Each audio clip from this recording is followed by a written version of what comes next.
S002 ormai siamo alla terza presentazione del terzo bando, che poi sarà anche l'ultimo perché abbiamo con questo speso tutte le risorse disponibili.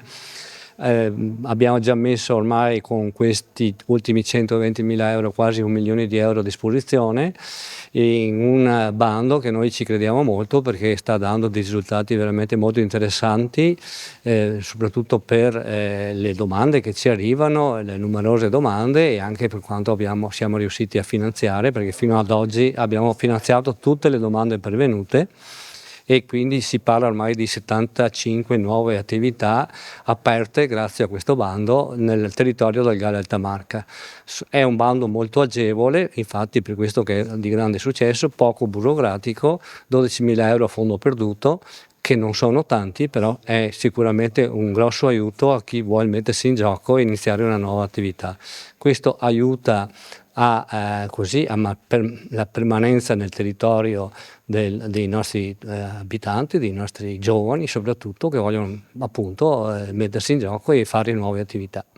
Questa è la terza edizione del bando. Con le prime due abbiamo finanziato la creazione di 79 nuove imprese in settori diversi dall'agricoltura e dal turismo, soprattutto nel settore dei servizi alla persona, dimostrando che il territorio ha grande spirito imprenditoriale, che non è solo prosecco, che non è solo turismo. Complessivamente abbiamo impegnato quindi 925.000 euro e significativo anche il dato che oltre il 60% delle domande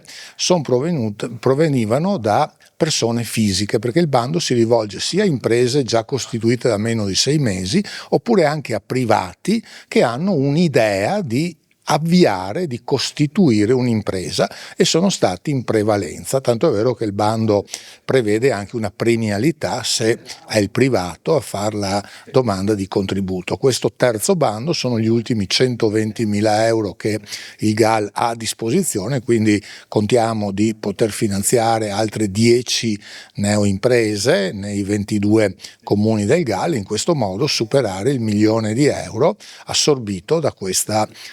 intervento del GAL, che nella nuova programmazione il GAL punta da un lato ai servizi di comunità degli enti pubblici, delle associazioni e fondazioni e dall'altro principalmente proprio alle opportunità nella creazione di attività di impresa.